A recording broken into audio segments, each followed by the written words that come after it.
अस्सलाम वालेकुम स्टूडेंट्स। कल हमने जो एक्सरसाइज प्रॉब्लम थे उनमें से पहले 3 प्रॉब्लम हमने कर दिए थे। आज हमने प्रॉब्लम करना है वो है 1.4 प्रॉब्लम हमने आज करना है। कल हमने 3 किए थे, वो रिलेटेड थे प्रीफिक्सेस के, और आज हम 2 प्रॉब्लम्स करेंगे 1.4 और 1.5। वो रिलेटेड हैं साइंटिफिक नोटेशन के। मेनली जो साइंटिफिक नोटेशन जो हमने टॉपिक पढ़ा था ये उसके रिलेटेड है प्रॉब्लम। तो 1.4 प्रॉब्लम है, rewrite the following numbers in standard form. हमने ये जो नंबर्स गिवन है इनको रीराइट करना है स्टैंडर्ड फॉर्म में या साइंटिफिक नोटेशन में।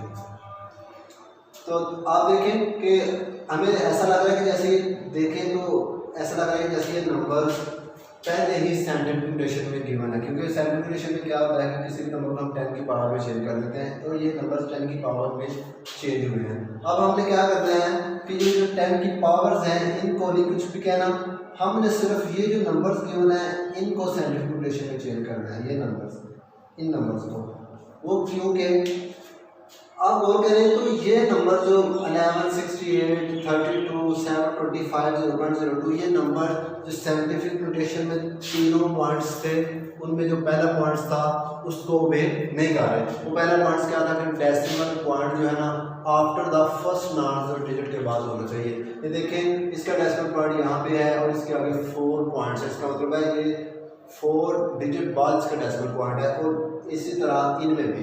तो अब हमने असल में क्या करना है, ये 10 की पावर को वैसे ही रहने देना है, सिर्फ इन नंबर्स को साइंटिफिक नोटेशन में दोबारा लिख देना है। तो पहले हम इसको करते हैं साइंटिफिक नोटेशन में चेंज। तो स्टैंडर्ड फॉर्म में साइंटिफिक नोटेशन एक चीज़ होती है, तो क्या करेंगे क्योंकि इसका पॉइंट यहाँ पे है हमने पॉइंट यहाँ पे लेके आना है, इस पॉइंट को यहाँ से यहाँ पे मूव कराएंगे, क्या रहेगा 1.168 मल्टीप्लाई बाय इसको नहीं कुछ भी कहना है, इसको वैसे आप रहने दें। अब देखिए डेसिमल पॉइंट को हमने कितने नंबर मूव करवाया है 1, 2, 3, इसके साथ आ जाएगा 10 टू द पावर 3 और साथ में multiply by 10 to the power -27 हम वैसे ही लिख देंगे, सिर्फ हमने इसको साइंटिफिक नोटेशन में चेंज कर दिया है। ये आ गया इसका, ठीक है। तो अब हम नेक्स्ट क्या करेंगे, इन दोनों पावर्स को आपस में मल्टीप्लाई कर देंगे। तो क्या रहेगा हमारे पास 1.168, जब हम दोनों पावर्स को मल्टीप्लाई करेंगे तो क्या रहेगा हमारे पास multiply by 10 to the power -24। ये देखें अब हमने इस नंबर्स को रीराइट कर दिया है स्टैंडर्ड फॉर्म में, और आप ये फॉर्म देखें, ये वो फॉर्म है जो साइंटिफिक नोटेशन के जो तीनों पॉइंट्स से उसको वे कर दिया। देखें ना, जो डेसिमल पॉइंट है after the first non digit है ये 10 की पावर में है। नेक्स्ट भी हम इसी तरह करेंगे, जब हम इसको क्या करेंगे पॉइंट यहाँ पे है इसको यहाँ पे प्लेस करवा देंगे after the first non digit 3.2 multiply bye इसके साथ 10 की पावर क्या आ जाएगी कि जितने नंबर हमने पॉइंट को मूव करवाया 1, तो पॉजिटिव इसलिए आया क्योंकि इसमें भी हमने राइट से लेफ्ट और इसमें भी राइट से लेफ्ट डेसिमल पॉइंट को मूव करवाया है। तो क्या आएगा 10 to the power 1 multiply by 10 to the power 5, जब हम इसको पावर को मल्टीप्लाई करेंगे तो क्या आएगा 3.2 multiply by 10 to the power 6। इसी तरह इसको भी सेम बिल्कुल वैसे ही करना है।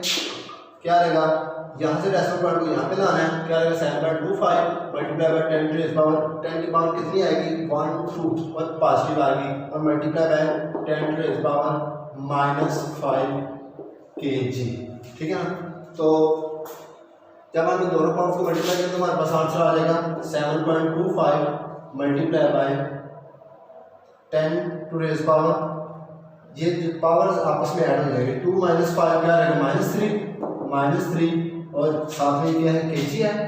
तो k के लिए हम कौन सा मल्टीपल यूज करते हैं, क्योंकि ग्राम तो यहाँ पे ऐसा यूनिट है और k यहाँ पे क्या है किलो, मीन के प्रीफिक्सेस है, तो प्रीफिक्सेस का हम उसका मल्टीपल लिख देंगे। तो क्या रहेगा 10 टू द पावर 3, क्योंकि हमें पता है कि k किसके इक्वल होता है 1 किलो, मीन के किलो के लिए हम मल्टीपल यूज करते हैं 10 टू द पावर 3। तो साथ में ग्राम ऐसे आ जाएगा, जब हम इन दोनों पावर्स को ऐड कर मल्टीप्लाई करेंगे तो हमारे पास सिर्फ क्या रह जाएगा 7.25 ग्राम, क्योंकि -3 और +3 आपस में कैंसिल हो गए। तो नेक्स्ट जो डी पार्ट है इसका वो है 0.02 multiply by 10 to the power -8। तो हमने क्या करना है कि जो फर्स्ट नॉन डिजिट है इस 10 की पावर 10 को रेज़ माइनस 8 को वैसे रहने देना है, सिर्फ इसको सेंट्रल रोटेशन में चेंज करना है। तो क्या करेंगे, डेसिमल पॉइंट को यहाँ से sorry after the first non zero digit यहाँ पे प्लेस करवाएंगे यहाँ पे, तो क्या आएगा 2.0, इसके आगे आप 0 लिख भी लें या ना लिखें, कोई मीन के एक जैसा ही है। मल्टीप्लाई 10 की पावर कितनी आएगी, 1 2 और साथ में माइनस आ रहा है क्योंकि हमने लेफ्ट से राइट मूव करवाया है।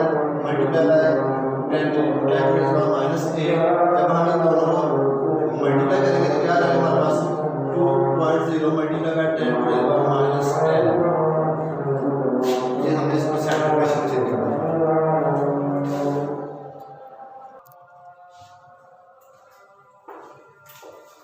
अब हमारा नेक्स्ट प्रॉब्लम है 1.5। यह है right the following quantities in standard form. अब हमें इन क्वांटिटीज को स्टैंडर्ड फॉर्म में लिखना है।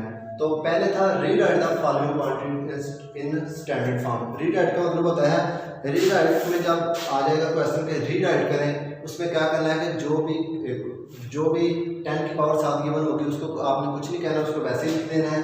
और लेकिन जो साथ में दूसरा नंबर होगा उसको क्या करना है कि उसमें आपने क्या देखना है कि जो डेसिमल पॉइंट है उसको after the first non zero digit place करवाना है।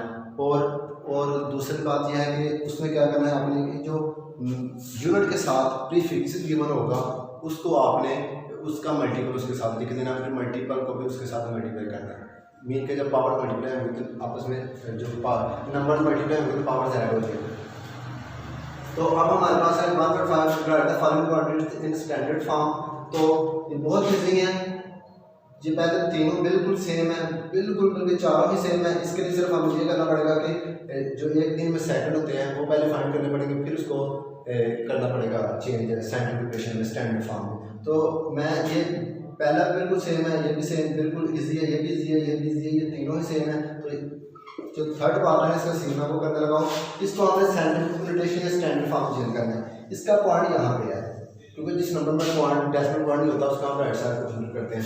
उसको हमने after the first non zero digit यहाँ प्लेस करवाना है। इसके लिए क्या लगा 3.00 आगे 0 ना भी लिखे कोई बात नहीं, 3.0 ही लिख दें या 3 भी लिख दें तो फिर भी सही है। तो मल्टीप्लाई बाय 10 टू इस पावर 10 टू पावर कितनी आ जाएगी 1 2 3 4 5 6 7 8, 10 की पावर आ जाएगी 8।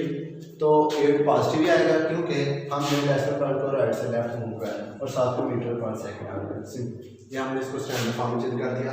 और जो इसका डी पार्ट है उसके लिए क्या करना पड़ेगा, सबसे पहले हमें जो है ना सेकंड इन अ डे वो फाइंड करने पड़ेंगे। एक दिन में कितने सेकंड होते हैं वो हमें फाइंड करने पड़ेंगे। Second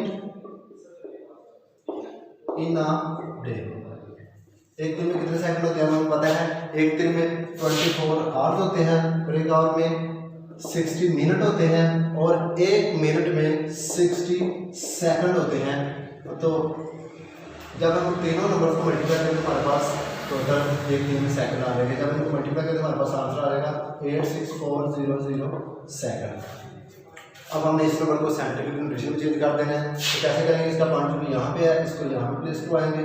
after the first non zero digit 8.6400 multiply by 10 to the power कितनी आएगी 1 2 3 4, 10 टू द पावर 4 पॉजिटिव आएगी क्योंकि राइट से लेफ्ट हमने डेसिमल पॉइंट को मूव किया साथ में सेकंड। ये था आज का हमारा काम। मैं उम्मीद करता हूँ कि आपको समझ आ गई होगी। इन दोनों प्रॉब्लम को भी आपने जो फिजिक्स की न्यू बुक है उसके ऊपर लिख लेना है। अस्सलाम वालेकुम, अल्लाह हाफ़िज़।